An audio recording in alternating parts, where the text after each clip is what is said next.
Dixo Daily presenta la fantasía presupuestal que provocará los Juegos del Hambre obradoristas. El secretario de Hacienda ya se quiere ir. No quiere ser responsable del desastre presupuestal que se viene. Monreal y Sheinbaum jugarán a las fuercitas con el presupuesto. ¿Quién ganará? Desde su helicóptero, Monreal propone una reforma fiscal distributiva que Sheinbaum niega. Agárrense, ya empezaron los Juegos del Hambre del Obradorato y se van a poner chingones los madrazos. Sí, va a estar de a peso. Saquen sus palomitas, consigan la bebida de su predilección, porque tú y yo vamos a tener que estar observando muy de cerca cómo se reparten nuestro dinero. Tenemos que estar ahí, presentes en todas las discusiones, porque es el presente y el futuro de nuestro país lo que está en juego. Ayúdame a compartir este episodio por todos lados, en todas tus redes y chats. Suscríbete aquí abajo para que te avise siempre que haya un nuevo episodio. Información, política, datos duros, análisis y opinión. Factor de cambio con Max Kaiser. Factor Kaiser. En un congal por los rumbos de San Lázaro, llamado la Pulquería de los Diputados, hoy se entregó el paquete económico 2025. El encargado de la cartera federal, el secretario de Hacienda, fue a ese congal a exponer lo que le queda de dignidad. Todos los enterados sabemos que ya renunció varias veces al cargo, porque quiere salir corriendo para que no le carguen a él el muertito del presupuesto lleno de fantasías y buenos deseos, además de brutales recortes, y la pólvora para los Juegos del Hambre del Obradorato. Él no quiere ser responsable. No es chisme de pasillo del poder. Es un hecho que el señor Ramírez de la O no quiere quedarse a ver los Juegos del Hambre entre morenistas que quieren agarrar a mordidas el pastel presupuestal que no alcanzará para satisfacer el hambre de todos aquellos que ven al Estado como su plataforma de enriquecimiento personal y de promoción personal, su cartera privada, pues. Ahí te va por qué digo que el presupuesto 2025 es una fantasía llena de buenos deseos.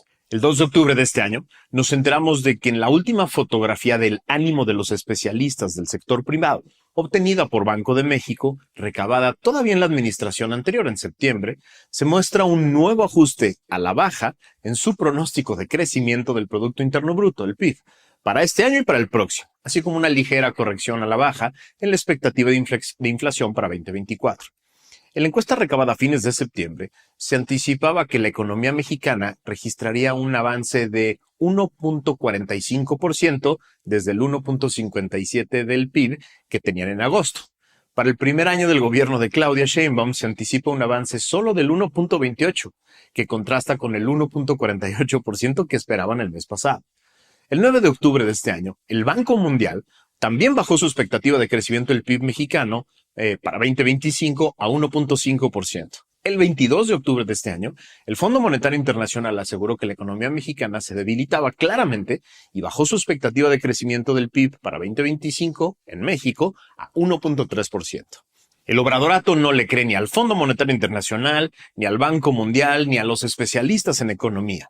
Y en el presupuesto de egresos de la Federación que entregó hoy, proyecta un crecimiento de la economía mexicana de entre 2 y el 3% en el PIB. También dice que habrá un tipo de cambio promedio, peso por dólar de 18.50 y una inflación muy baja de alrededor de 3.5. Con razón quiere salir corriendo el secretario de Hacienda, Rogelio Ramírez de la O. No se quiere quedar a ver cómo todas estas fantasías se estrellan contra la terrible realidad. Básicamente lo que dice el gobierno es que la economía mexicana va a crecer entre 1 y 1.5% más de lo que proyectan los especialistas nacionales e internacionales. Déjame te explico por qué lo hacen. No es solo por mentirosos. Tienen una intención política clara: patear el bote del conflicto interno. ¿A qué me refiero? Ahí te va. El paquete económico está compuesto por varios instrumentos: la ley de ingresos, el presupuesto de egresos y una serie de propuestas normativas para administrar el presupuesto. La discusión, modificación y aprobación de la ley de ingresos es facultad de ambas cámaras, la de diputados y la de senadores. La Constitución establece que en el año electoral presidencial como este, el paquete se debe entregar en la Cámara de Diputados el 15 de noviembre, es decir, hoy. Primero se discute la ley de ingresos en esa pulquería de los diputados y lo que aprueben se manda al congal llamado el Senado para su discusión y aprobación. Mientras los senadores le entran a la discusión de la ley de ingresos, los diputados discuten, modifican y aprueban el presupuesto de egresos que les mandó el Ejecutivo como facultad exclusiva para definir en qué se va a gastar nuestro dinero. ¿Por qué la ley de ingresos se discute y aprueba en ambas cámaras y el presupuesto de egresos es facultad exclusiva del congal de los diputados? Te preguntarás seguramente. Ahí te va. Pues por una pendejada que se hizo en la aprobación de la Constitución de 1917, la vigente, que mantuvo la facultad exclusiva de la Cámara de Diputados para aprobar el presupuesto de egresos. Pero esto fue porque era la Cámara única del Congreso en la Constitución de 1857, porque había desaparecido el Senado de la República.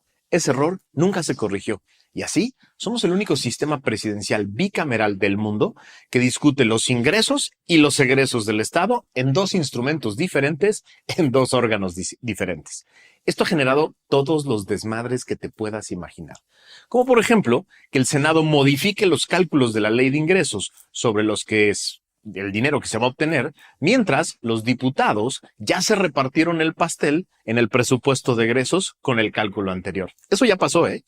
Y muchas otras pendejadas que no tengo tiempo para abordar hoy, porque es más importante advertirte sobre todo lo que viene. Vamos paso por paso. Claudia dice, a través de su casi prófugo secretario de Hacienda, que su gobierno va a poder disponer de alrededor de 9.2 billones de pesos para gastar.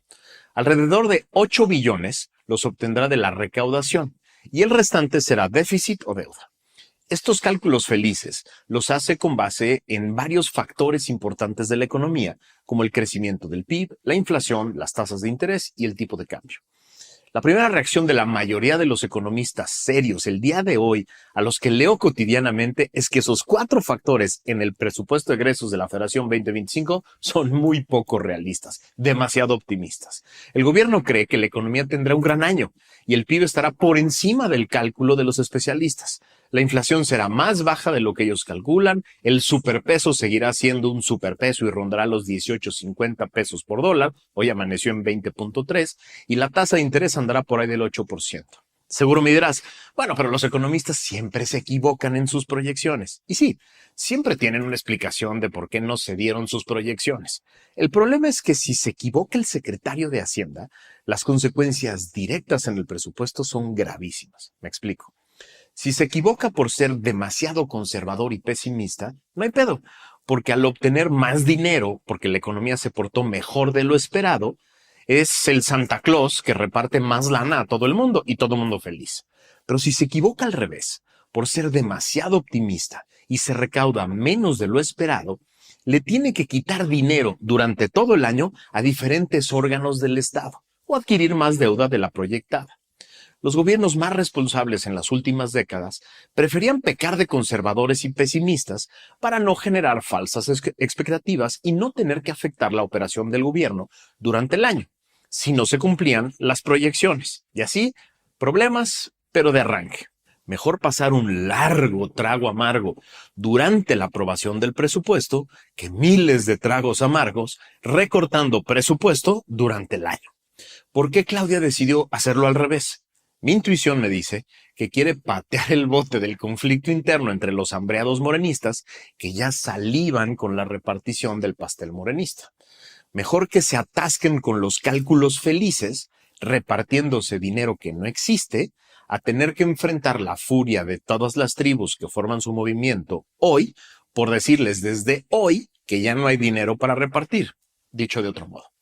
Que sean felices hoy repartiéndose dinero en hojas de Excel y que pasen una feliz Navidad creyéndose ricos y rentando helicópteros para evitar el tráfico, y ya el año que entra enfrentará la furia de cada uno de ellos cuando aterrice la canija realidad.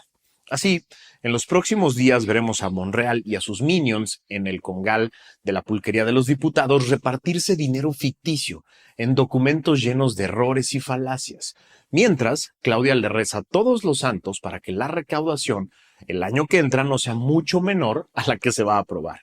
Lo más divertido es que, a pesar de ser dinero ficticio, es decir, que aún no cae en las arcas de Hacienda y que mucho de ese dinero quizá nunca caiga, Los pleitos entre tribus morenistas por esa lana será épico.